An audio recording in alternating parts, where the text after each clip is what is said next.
Hello mga stories, welcome back sa ating content. So, okay, usapang love life na ngayon. Ito, alam mo yung itong love life na ito ay tungkol sa, naniniwala kayo sa mga loyal, kung pag sinabing loyal ka is, na andong ka, na, or parang mahal mo sa isang ganito. Or medyo tumatagal na ng 3 years, 4 years, 5 years, parang considers loyal na yun. So, ito, meron pa kasi na pag naloko ka, loko na agad, parang in general na agad. So, ito yung pinagkakaiba na pinagkaiba ng loyal versus ungrateful. So, panoorin natin. Ito galing ito kay ito yung galing teka lang. Ito galing to kay Ma'am Shikay. So, okay, ni-struck ko lang to. So, panoorin natin saglit itong yung sinasabi niya dito. Let's go. Papansin mo ba to pagkatapos ng breakups? Yung loyal, nananatiling single. At ang manloloko, nasa ibang relasyon na.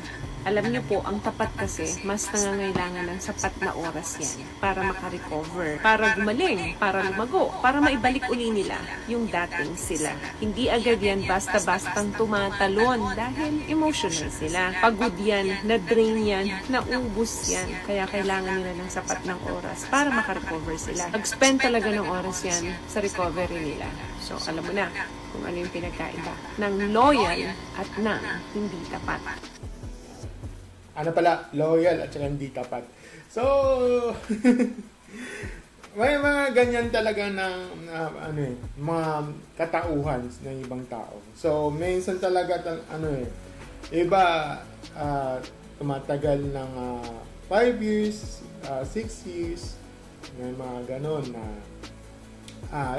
talagang nag-uusap, parang yung bonding nila, kung okay ba yung relasyon, minsan kasi yung mga 4 years, nagpaplano na sila magkaroon ng family, or yun nga na minsan nga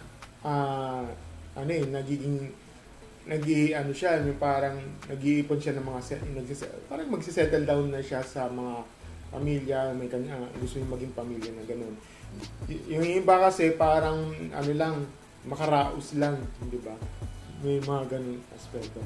Or, meron mga iba na no choice na lang sila kasi parang lang siya parang gawing siyang reserba or parang backup lang sa kanya. Kasi nagiging siya parang no choice na lang. Parang, ko lang to, jowain ko lang pansamantala lang ganyan. Tapos, yung ba, naghahanap siya ng butas na hindi na pala naghahanap butas. Parang naghahanap ng paraan para makahanap ng, for example, yung mga foreigner na ganito, or may mahanap na siya ng kaibigan na attach siya sa ganun. Hindi natin siya masisisi ng ganun yun yung aspeto niya, no? At saka pag once na attach yan, gagawa yung girl yan, or sabihin ng yung tao niyan, gagawa na paraan para makahanap ng butas. Halimbawa, ito, cheating pala to, ganito, ganyan. O kaya, sorry, ganito, hindi tayo compatible, ganito, ganyan. Kasi, kung hindi compatible, pag halimbawa, nag-split sila, na siya, yung parang tatalon na siya sa bagong attachment sa kanya, na parang yung nagkakadeliporan hanggang sila na, and couple of months ago, 2 months, 3 months later, instant kasal na sila. Tapos migrate na sa ibang bansa. Meron kasing ganun Kaya minsan kasi bakit mo nasabi yan, Mikey, na bakit may experience ka ba? Honestly, yes. Na-experience ko na yan yung tungkol doon.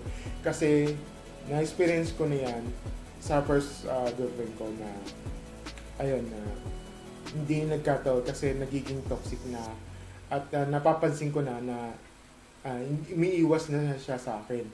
At parang wala na siyang ganang parang wala na siyang gana na makapag relasyon pa.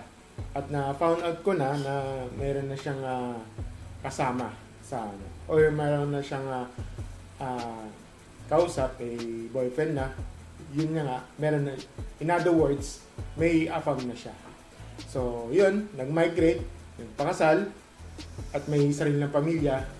Hindi ko alam ano nangyari. Pero kasi hanggang ngayon, wala na akong balita doon.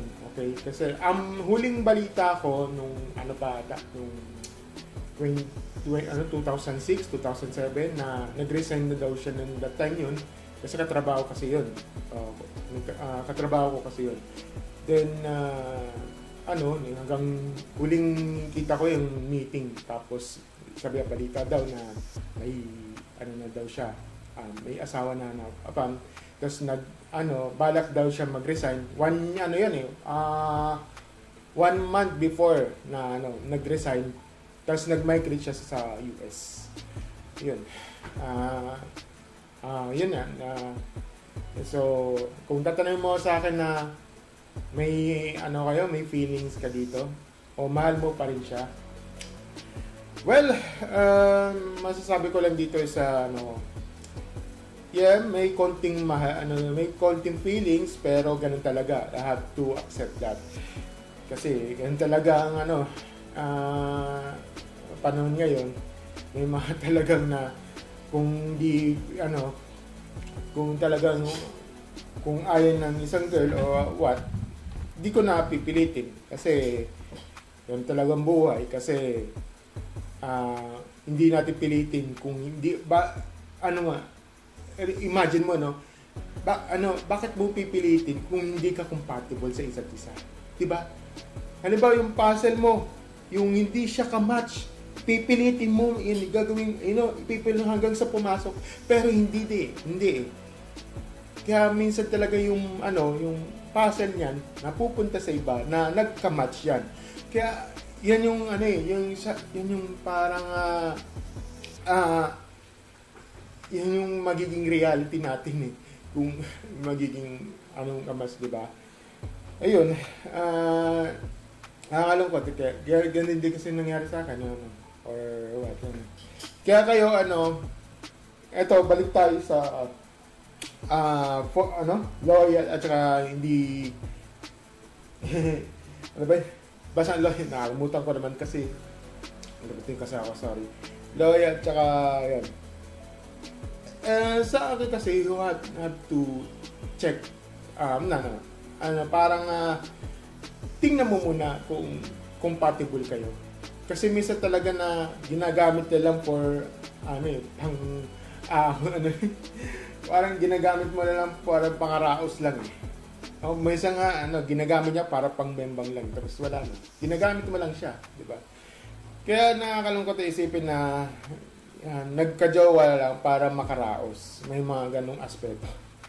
Kaya minsan kasi hindi na sila seryoso, ganito, ganyan. Kaya yun, nakakalungkot may mga taong ganyan na mga ganyan feeling. For me, kung tatanungin ko, magkakahanap ba ako? Sa tagal ko nito, siguro in the last 10 years na ako na wala akong partner sa buhay.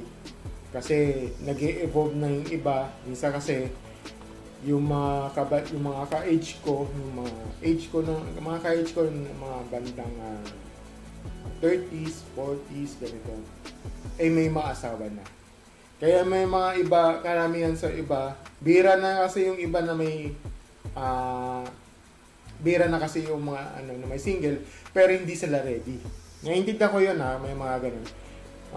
Pero lang sa iba, kaya, yung mga 20s minsan ayaw nila ng 20s, kasi hindi sila seryoso sa ganun.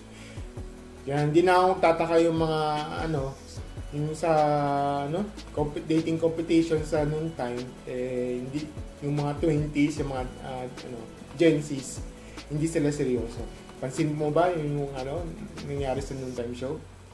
Yung mga Gen Zs yung naghahanap, hindi sila seryoso. Pansin ko na yun, di ba? Kaya minsan yung mga hinanap mga senior na. Yun lang mga sasabi ko, mga story. So, well, ang masasabi ko lang, final thoughts, darating din yan. Ako rin, I hope na makakarating yan dito. Makakusa kung makakakita yan. So, yun. Malay mo, baka merong nakikita sa mga comment section o sa mga review. Thank you and see you next video. Bye!